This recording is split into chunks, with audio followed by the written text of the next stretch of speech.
I was invited here specifically from my colleague, Elaine Buffington. And one of the things I like to say about her is that she and I grew up together professionally in Auburn, New York. She's one of the most important women leaders in my life. And I have a leadership philosophy that when my women sister friends call, I show up and say yes. So I want to thank the women of Danable and McKee for giving me this opportunity.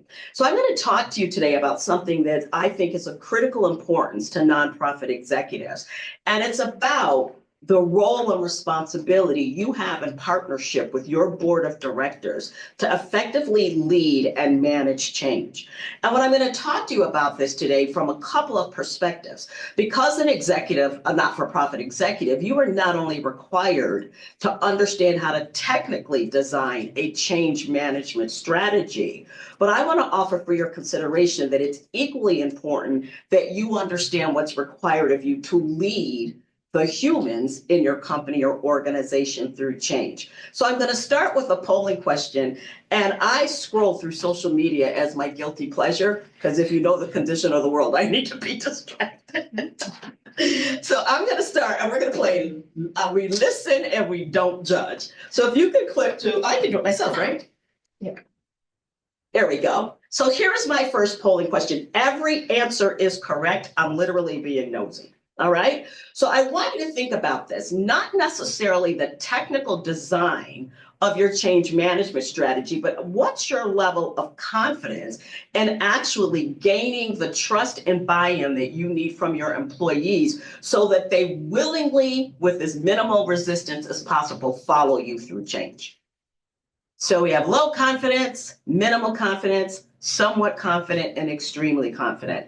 I want to share with you that I work with not-for-profit organizations across the country. And when I ask these questions, I sometimes get that Scooby-Doo response like, what? Right? Because I think people think about technically designing a change management strategy, but they're not always focused on what's required of them to lead a change management strategy. So I want you to see this, your response to this question, as a piece of data that you will use to inspire yourself to improve in this particular area and not as a source of self-judgment, okay? So with this said, I'm going to talk to you a little bit about why your awareness of your confidence to lead the people through change is really critical to you. First of all, I want to let you know that you're not the only one feeling this way. So way back in 1513, Machiavelli said, there is nothing more difficult to carry out, not more doubtful of success, nor more dangerous to handle than to initiate a new order of things. So I'm going to ask you to take a deep breath and remember that day you knew you had to walk into your office and tell two or more people that effective on Monday, something they've been doing for years was no longer going to be the thing that you do. And just think about how you felt in your head, your heart, or your gut. Because in my leadership consultation and executive coaching work, literally the responsibility of leading and managing change makes people feel like he felt in 1513. But here's another one that really makes me giggle because it's hilarious to me, right? We have to laugh to keep from crying. David Nadler says this: change is persuading massive numbers of people to stop what they have been doing. I always add love doing and feel competent doing and start doing something they probably don't want to do. You ever ask somebody to start using a new form? I'm always tickled at how changing a form can cause so much resistance in an organization. So because of these two things, my goal with sharing these slides and that initial polling question is to heighten your head, heart, and gut awareness that understanding the relationship between managing a change strategy and then leading people into that change are related but not the same thing. I'm always open to questions, comments, concerns, and respectful criticism because I know I'm not the only change management expert in the room. So as I'm talking, if something I say that makes you feel like the hip hop leaders I mentor say, like, you sound really whack, Miss Gwen, just let me know, because there will be an answer in this room. The answer is always in the room. So don't hesitate to pose a question. So here's the other thing I'm inspiring you to think about as leaders. When you think about your nonprofit business environment, what is demanding your organization to change? Select one of those things from this list. I just picked 4. But when you think about your own organization, when you're talking to employees, your board, your internal, external stakeholders about a change you need to make, what are you communicating to them about that change? And again, every answer is correct. This is just to heighten our shared awareness.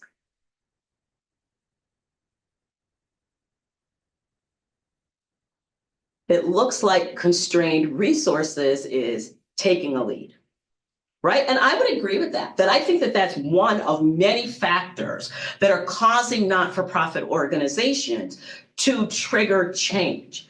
I'm going to share with you another list of items that I hear from clients. Am I competing with the poll? I'm not getting this to click. There we go.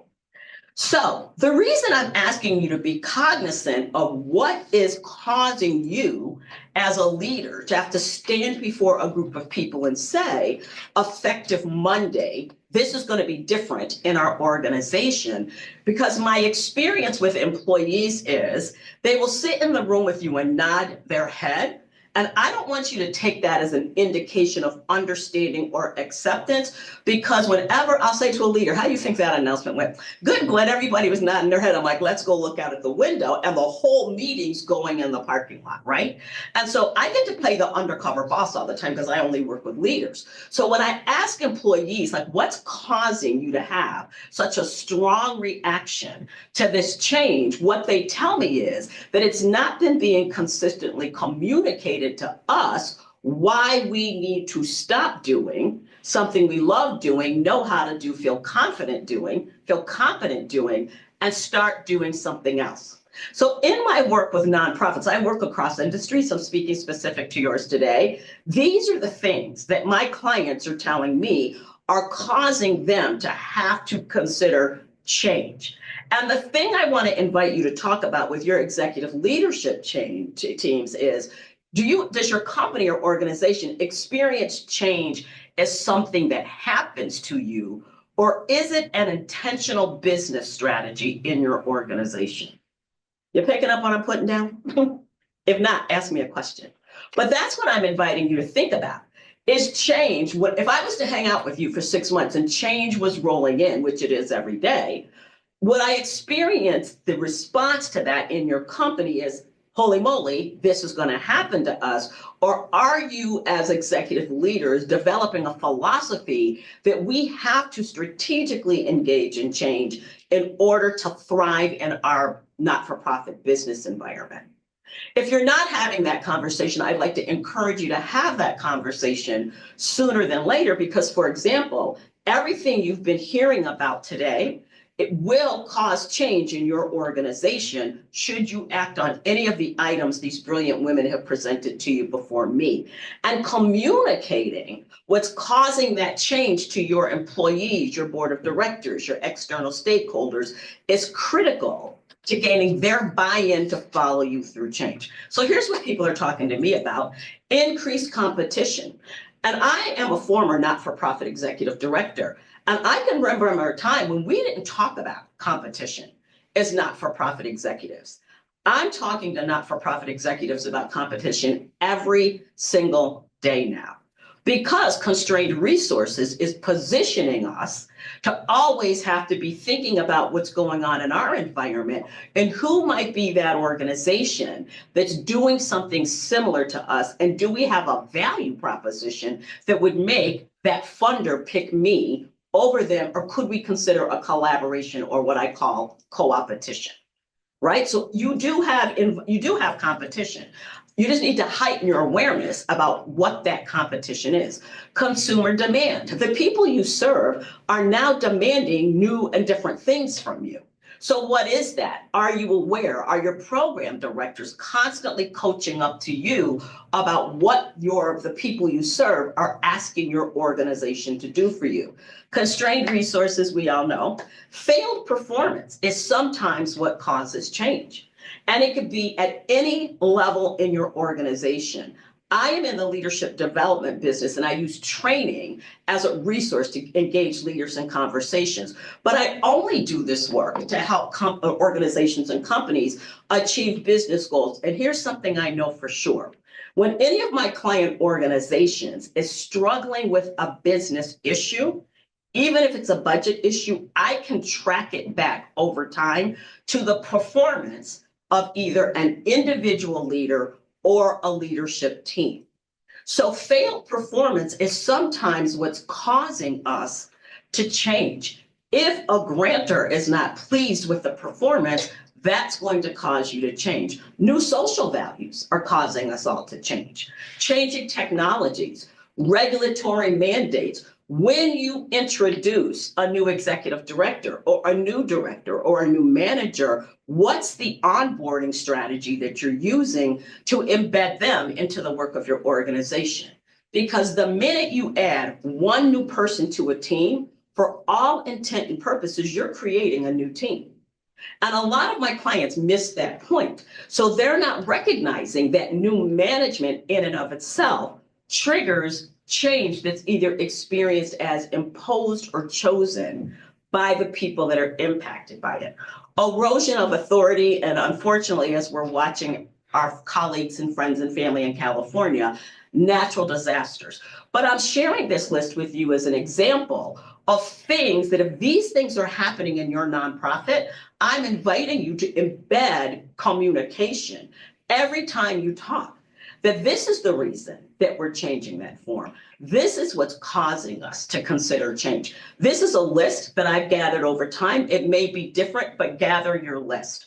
Again, don't hesitate to pop in and ask a question or challenge what I'm presenting. I'm literally just saying stuff, stuff that I know, however. All right, so I asked you this question. I'm curious about it. And please resist the impulse to self-judge. It's literally just information. If I was to sit with your executive team, would I observe that it's the philosophy of your team that change is a business strategy in your organization?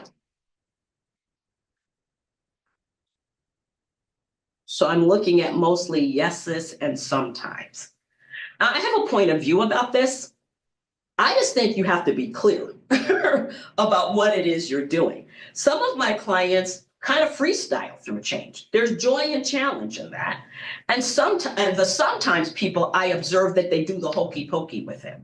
And what I'm observing in this unprecedented environment is that if you're being intentional about triggering change in your organization to help you achieve business goals, it's important, A, if you're the executive director, ensure that that philosophy is shared with your direct reports. And then B, how do you talk about that with your employees? How do you talk about that? And I'm going to say this now, I'm going to revisit this because they're taking a cue for how to experience that change from watching what you do. Employees always tell me when we hear what they say, but we only believe what we see the executive director and the management team do. So whatever it is you are physically communicating to them, you need to be clear about it. And if you're wanting to adopt change as a business strategy, talk about it that way. That we need to engage in change. We have to be able to thrive through change because doing so is going to help us advance our mission, drive that goal in our strategic plan. Okay? Good job. You hanging in there? I want to get through this so we can talk. So I want to offer a couple of things for you for your consideration because there is the technical aspect of managing change.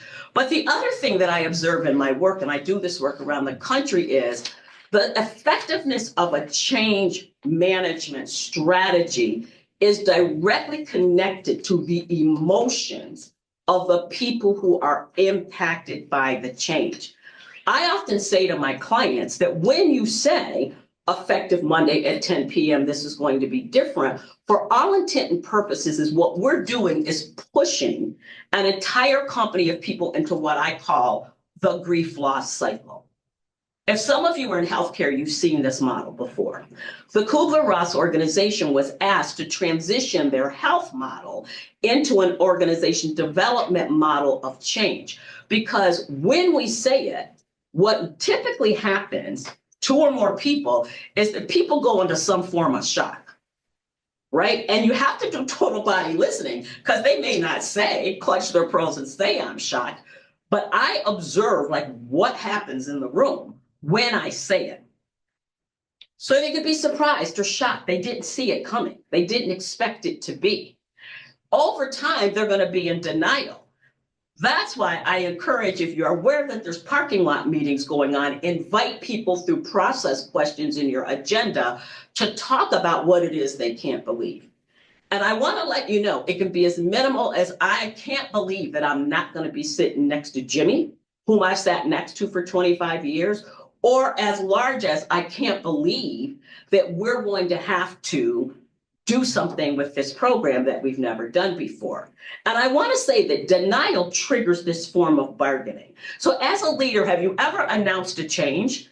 And then 3 months after you announce it, somebody's coming back to you like, well, Gwen, you know, when we used to do it that way, it really worked. That's a sign that people are stuck somewhere emotionally, bargaining with you because their desired outcome is to go back to what they used to know, because that's where they feel confident, comfortable, and competent.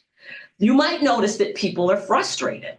And it's finally that point of recognition where they're like, oh man, this is really going to happen, and I'm feeling some kind of way about it. Now, I always laugh about this because a lot of my clients are like, when I tell my employees to leave their feelings and emotions at home, and I kind of chuckle and say, well, here's like I'd like to tell you, I think entire workplaces are driven by feelings and emotions. Now, the degrees and frequencies of that we allow that to play out has a direct connectivity to business outcomes. But as a leader, it's not healthy to assume that just because I say something's going to be different, that people are immediately going to respond to it as something different. I hope this is resonating with you, and I want to heighten your awareness so you know what you're looking at. Sometimes you see people going, I go into organizations, the whole organization feels clinically depressed because people are just cannot believe that what they used to know is no longer their reality. You notice that there's a period of time, and this is like, you know, there's this bell curve almost, right? But it takes time to move people from shock to that place of experiment, and you have to embed a strategy that I'm going to share with you. But you should be noticing what is happening when the group is like, okay, we're willing to take a stab at this. Once they have some success, they start going, okay, we can really do this now. And it's not until they move through all of those emotions that they literally accept the change or integrate that change as the new way of being. Do you have any questions at this point? I just kind of like to ask what's going on in your head, your heart, or gut, because we're all smart to get this academically. I'm equally curious as how you feel about this as a leader, because this is what resistance is. I used to just be mad at people. I just was shocked and appalled that they just wouldn't do what I was telling them to do, until I learned that what was really happening is that my team, even in my house, my kids are in some continuum of this grief. When I did things like have the audacity to change their curfew. They're grown and gone now. I don't have that problem too much. But I do want to let you know that this is as relevant in your house as it is in your company, okay? If there's no questions, or I'm going to get through so we can talk more, I want to share something else. That model, the Kubler-Ross model, is designed for teams of people who are experiencing a change as imposed on them. Albany, cut your budget. But I also think that managers and leaders get lulled into believing that if my team chooses to change something, that that's going to be easy peasy. And I'd like to offer for consideration that's not true, okay? Because even when we choose change, and I want you to think about a time when you chose a change for yourself, we tend to go through this emotional cycle of change. So the first thing is, I'll use the example of when I decided to return to graduate school when I was about cruising 50 with a vengeance. And in the beginning, I did the Chuka ASAP program. I got the brochure. I was like, I look like these smart, shiny people. I read through the content. I'm like, I can do this. This is going to be easy. I applied. They let me in. About 6 months into that, and I'm in a state of what's called hopeful realism, but I don't know anything about it, or uninformed optimism, right? I'm just happy for no reason. I'm happy because I look like the people on the brochure. I have no idea what going to graduate school is going to be like. 6 months later, I'm literally in my office crying about an economic development paper, an economic paper I have to write. And because what I was experiencing is the more information we get about how this thing we chose to do is going to affect us, we start to question what was going on in my mind is, why did I do this to myself? I've owned 3 businesses, I'm my BA, I'm successful, I have a lot of success, and I'm questioning, and I'm literally saying to my family, I'm going to quit graduate school. Enter Team Webber-McLeod. Because as a leader, it's at this point we have to do something specific and clear, because people will either privately or publicly check out, and it's going to show up in performance and productivity. So the more information we get about the change we even chose to do, the more doubtful we become about our capacity to do it. So the conversation was like, why are you crying? That's the husband. I said, I think I can't do this paper, So what I needed was information, encouragement, and support. Write those 3 words down. Strategic information, strategic encouragement, and asking people, what do you need from me to support you through this change, especially at the bargaining point, because their goal is to get you to let them use the same form. We have to have the courage to say, can't use that form. This is the form we're going to use now. How can I support you in doing that? So the information that my family gave me was their awareness that I was pretty smart, right? You're pretty smart, mommy. That's what my kids were saying. You don't need to quit graduate school. You can do it. And my husband's encouragement was, he was hilarious. Why don't you call your classmates? I bet they're all home crying too. I was cracking up. I said, oh, the McLeods have jokes today. And the support that they gave me, they literally said, what do you need us to do to help you get through this paper? Well, it was a nice summer day. They're playing outside of my office. I said, stop playing outside my office. That might be helpful, right? That would be helpful. But I was publicly checking out, right? Some of my colleagues, when we got to class, were like, girl, I almost left this program and I was just going to leave. I wasn't going to tell anybody. But as leaders, we have to pay total body attention to the emotional condition of the people we're asking to lead a change with. I got an A on that paper, and then I'm in that place of hopeful realism, or it's called informed optimism. And then I was really confident and graduated with honors. But I want you to think about a time where you chose a change and found yourself thinking, why did I do this to myself? I used to laugh with my friends, they'll be, but I love him. I'm like, girl, you do not love him. We are not going back to that, right? So we all have it in various places of our life. So imposed change has an emotional impact that you have to lead through, but don't okey-doke yourself into thinking that because my team agreed to do it, that I'm going to be dealing with less resistance. You will, until that first thing happens that makes them look at you and go, now why are you making me do this? Picking up what I'm putting down? Okay. So those are the emotions that you're managing. It's my experience that then as leaders, we need to put an infrastructure around those emotions that helps us move people from one phase to another. So there's many models on change management. I happen to lean into John Cotter's 8 Steps of Change. He has a book. If you don't want to read the book, just Google it. You can learn everything you need to know. Right, but I want to share this with you quickly. So remember this. Every decision you make as an executive leader is causing change in your organization, large or small, and take none of it for granted. Because people will come to me and be like, I cannot believe we're 3 months in and so is underperforming because they can't get over the fact that they're not sitting next to somebody again. Now, there comes a point where we have to decide if this is an HR problem, right? Because some people do get stuck in phases. But it's my observation when we put an infrastructure around their emotions by being very tactical and strategic about how we guide people through change, it takes the edge off of the resistance.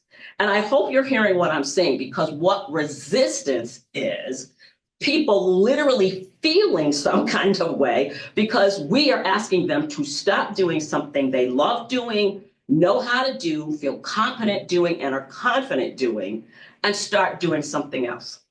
Statistics prove that only 1 to 5% coming into your workplace wake up, turn on Ozzy Osbourne, and are raging with the intention of coming to work to cause a problem. You have 1 to 5%. Those are folks we need to consider giving to the universe, right? Or inviting them to go be successful somewhere else is an option. 95 to 99% of your team is coming to work really wanting to do the right thing, but because we're not always aware of what happens to them, when we inspire them to follow us and to change, we create an environment where those emotions are blowing themselves and the company around like a windsock that impacts our outcome. So this strategy will help you do it. So John Kotter studied lots and lots of corporate environments primarily, and he observed that companies that effectively moved employees from shock to acceptance or integration did so because they did these 8 things in this order. The first 3 things has to do creating environment. Why? What's the sense of urgency? What's going to inspire me to follow you into this thing you're asking me to do, right? And usually that needs to be grounded in facts and data. So I was the director of communications at Wells College when my colleague Lisa Ryerson decided to take the college co-ed, right? Now this college had been all women for 150 years, and she's like, come manage my communications. I'm like, what are you about to do? And she said, I'm going to take this college co-ed. I said, girl, we might have to go into the witness protection program, but I'll help you do it. But she took 3 years to do nothing but travel the country talking to Wells alumni about the facts and data that were causing her to consider that decision. In our companies, it may not take that long, but she knew she needed to create a climate in which folks would eventually accept the change. The tagline in my company is because leadership is not a job to do alone, do not, I repeat, lead any major change by yourself. So you have to think about who are the people in your organization that you could bring in close to you and build what Kotter calls a guiding coalition. They're usually people that are seen as centers of trust throughout the organization in every area. They're usually people that if you walk around and they say, if you hear, well, if I could work for anybody, I'd work for them, bring them in. Because executives, what the experience shows is that we need 75% buy-in of the leaders who will be most impacted by this change in the room with us and inspiring them to become brand ambassadors for the change out in the organization. The other thing is set the vision. And I'll use an analogy. If any of you have ever done a capital campaign and the architect creates the pretty picture of what the building's going to look like when you do it, they do that in and on a purpose because it helps donors stay focused on the outcome. Because change is hard. It's never easy. So you have to be able to tell people what's going to be in it for them and better for your not-for-profit for creating this change. And it takes time to do that. He notices that once people are on that lane, he deploys people to communicate to gain the buy-in. And I encourage people to do this in a face-to-face way when they can, because not all of the resistance is going to show up verbally. It shows up in physical reactions sometimes. It'll show up in the nuances of performance. So you have to communicate, and I say, put change on every agenda and talk about it. But focus not only on where you are on the process, but ask people, how are you feeling? What information do you need? How can I encourage you? What do you need from me to help you take just another step? Empower people for action. Often in not-for-profits, change initiatives fail because the board doesn't allocate the right amount of money to do what they want you to do. Or the executive director, I call it infrastructure alignment, doesn't check to see if they have the human and financial capacity to drive that outcome. So you have to empower people for action. So the thing above that says engaging and enabling the whole organization. People can only do the good job if you set them up to do the good job.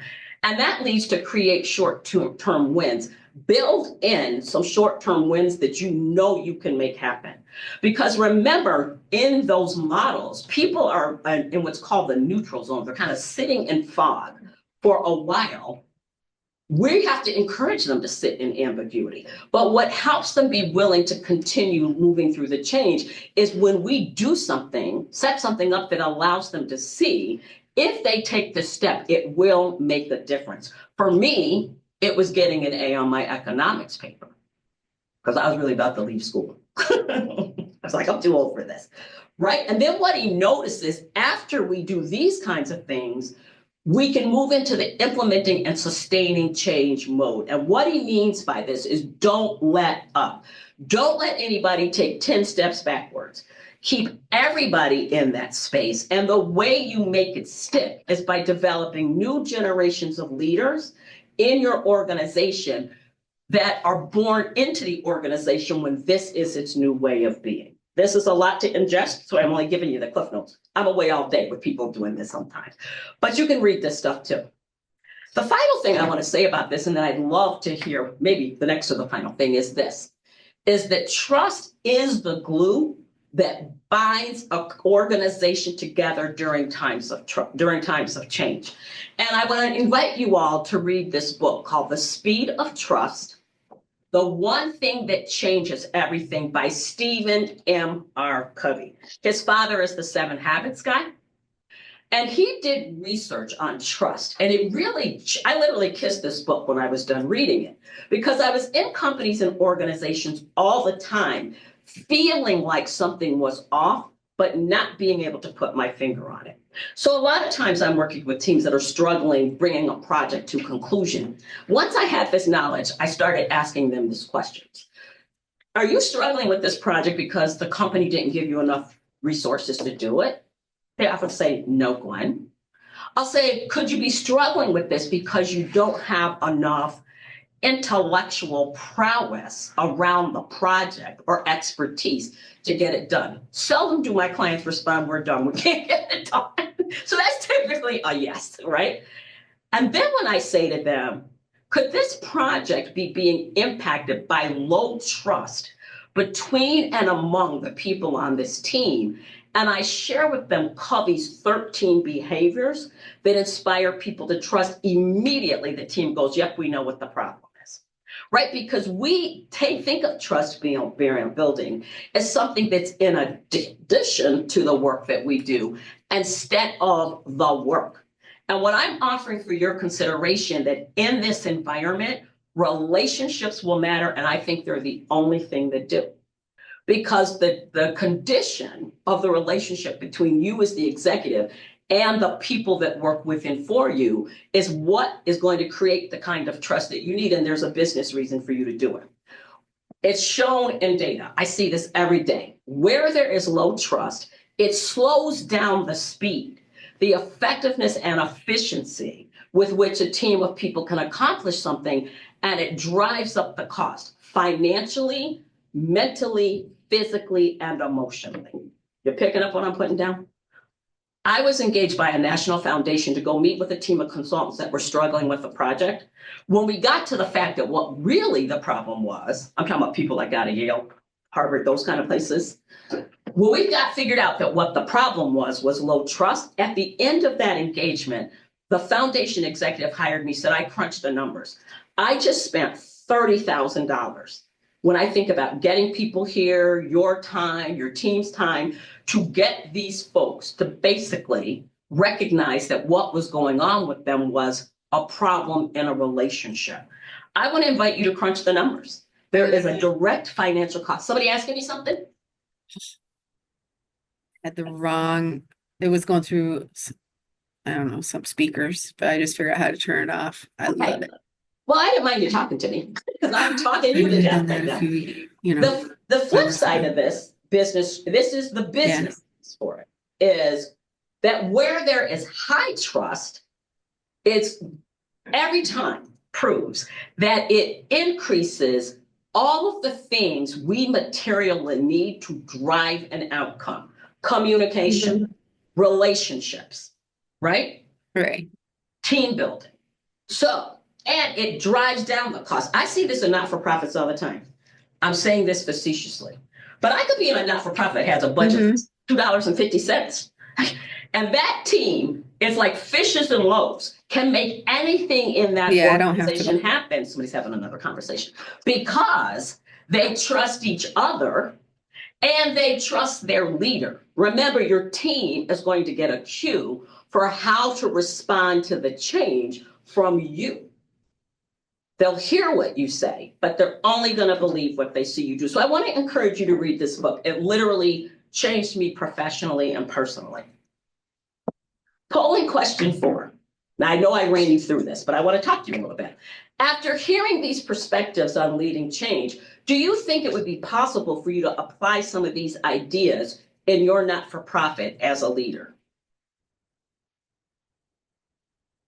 Every answer is correct again. I'm literally being nosy. Great.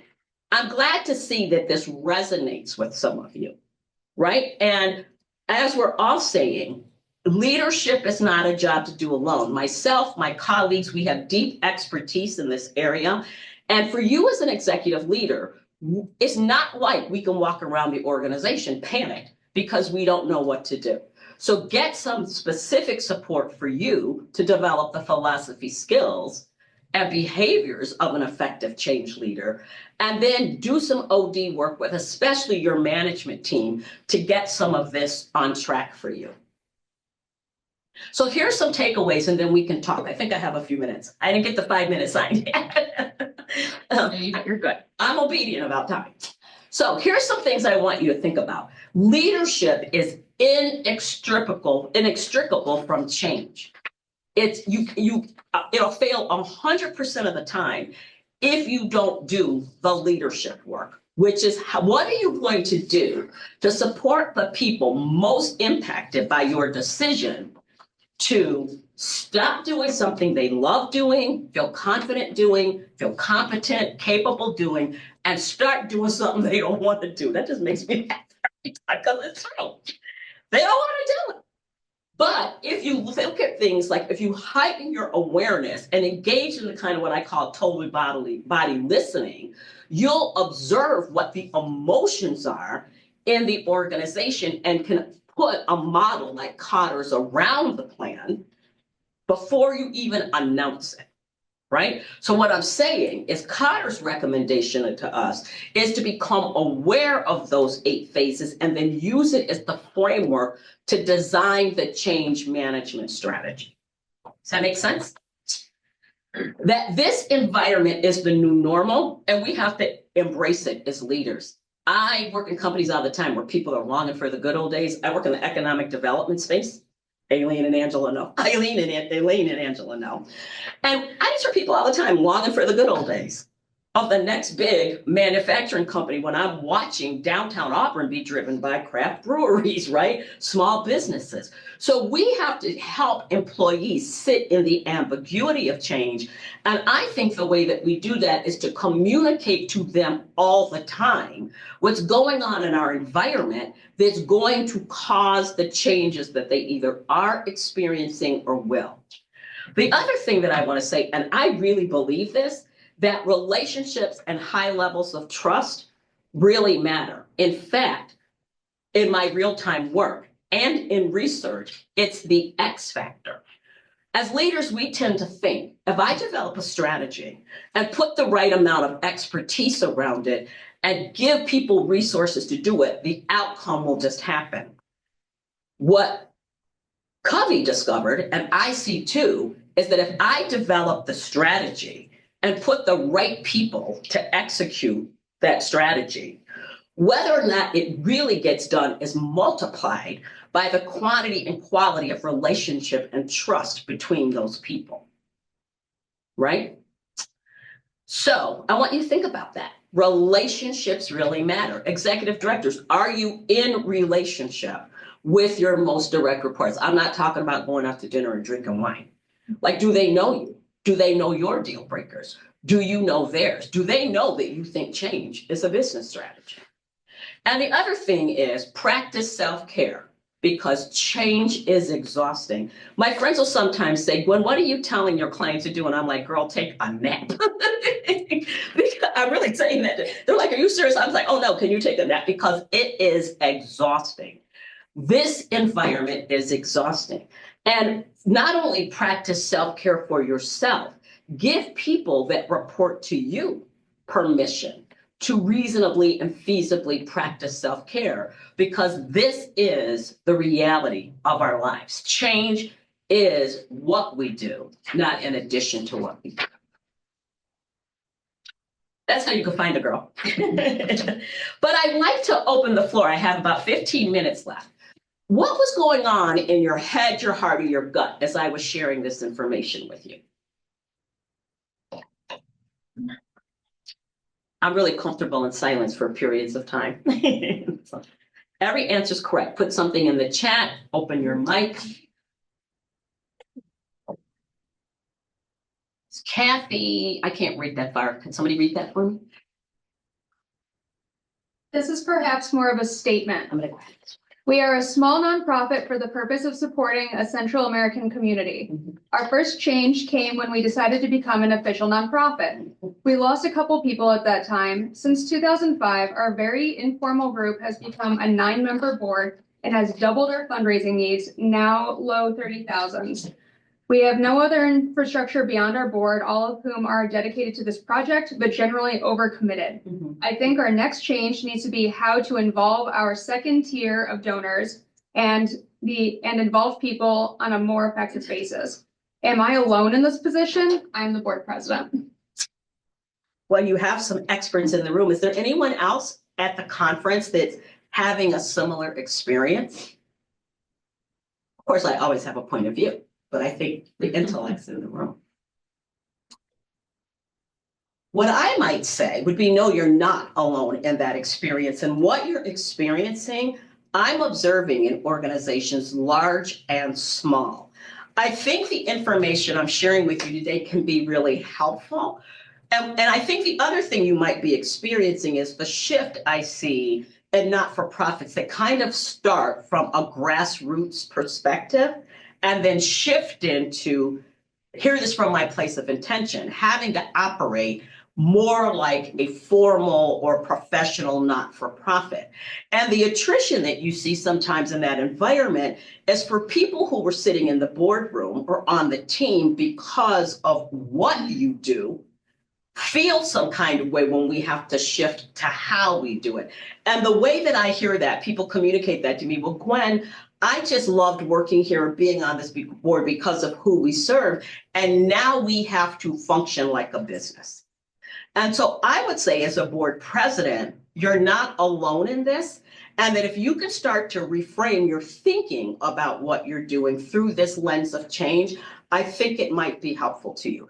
Because all of that I described, including Cotter's 8 phase, can be as applicable in your family as it is in your organization.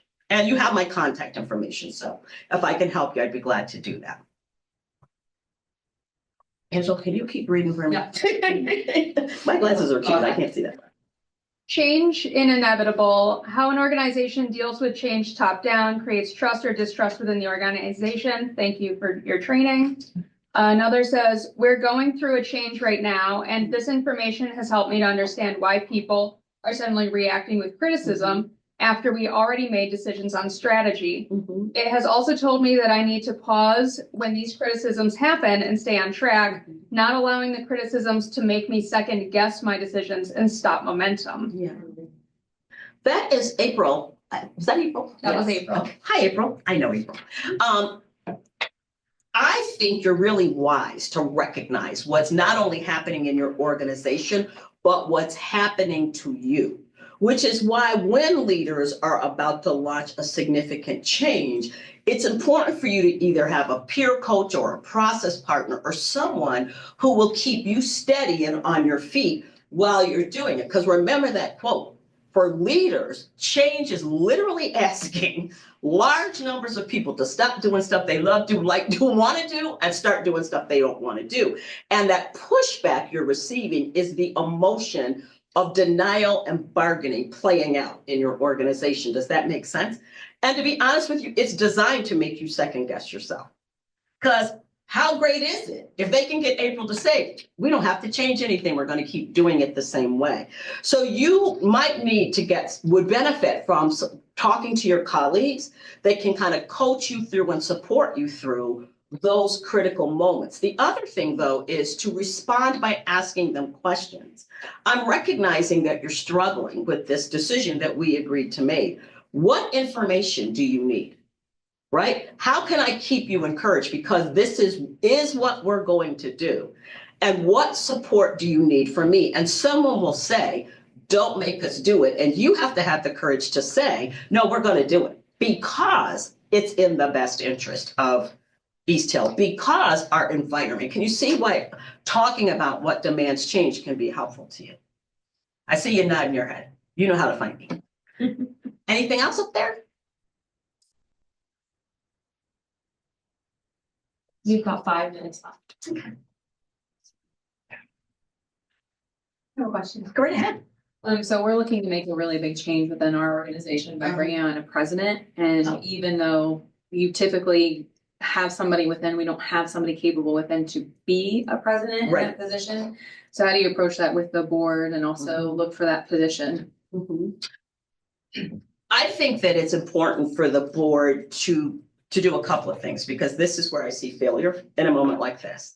One, recognize that when you add one more person to this team, for all intent and purposes, the entire team is new. I think it's going to be critical to be specific and clear as a board as to why you're hiring this person. I was just talking to an executive director the other day. So what did this board hire you to do? And he kind of looked at me and said, I don't know.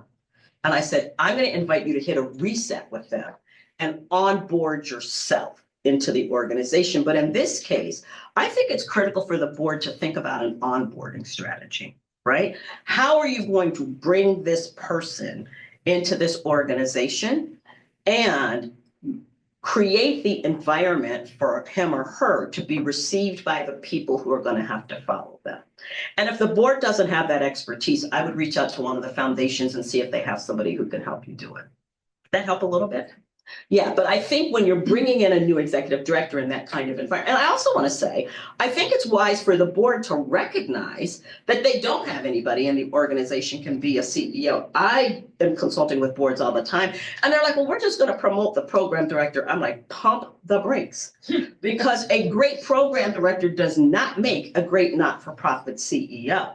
And longevity and being successful in one area of a not-for-profit does not necessarily yield your next CEO. So I want to commend your board for recognizing that and having the courage to bring someone in from outside. But remember, everybody who's been in that organization is going to be experiencing this person through all of those emotional cycles of change. And so for you to create an onboarding strategy, well, reduce the resistance and elevate this person's capacity to come in as your new president and CEO. I'm excited for you, but it's dangerous for me. Well, I think I'm out of time. Does somebody else have a question? There's one more up there. So we had a comment just saying that they agree that staff are usually resistant to change, but are receptive once they see positive results. And then we have a question. Liana states, I am the founder and executive director of a nonprofit that was originally set up with a board of advisors, not a board of directors. So our culture for 20 years has been that most of the board members basically just sign off on what I decide, and otherwise it's pretty much inactive. Speaking of change, should we try to transition these board members to become more active, or should I look for new ones? It's so funny that you're talking to me about this, because I'm engaged in an organization near here that's doing the same thing. I'm going to offer for your consideration, Liana, that a board of advisors is not the same thing as a board of directors, and that your advisory board may very well be doing what you needed them to do. I'm going to offer for your consideration that the funding environment may drive the decision to create more of a governing board. This is the issue in this organization I'm in, because the funders are looking for you to have people that do the things that a governing board needs to do. Whether or not you should get rid of them and onboard new ones is situational. But I would say if you're recognizing that you currently in this boardroom don't have people who understand governance, that it would be important for you, A, to talk to the board about the difference between an advisory board and a governing board, and then be very strategic. So let me give you a formula. So in successful boardrooms, I'm always saying, go for this mix. 1/3 of the people just need to absolutely love the mission of the organization. You probably have those people on this advisory board.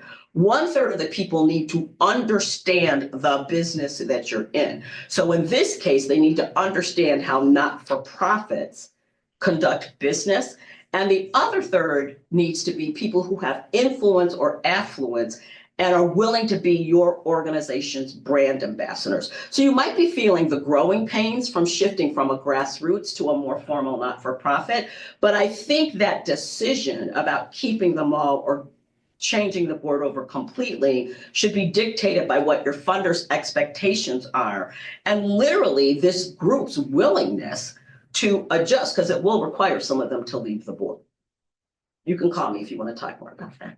I just want to quickly say thank you for having me here today. And I hope one thing I said inspires you to a new level of leadership. And I want to thank the women of Danimal and McKee for seeing me as the right person to close out your conference. I'm committed to your success, not-for-profit leaders. We're in this together and we need each other to survive. Have a great day.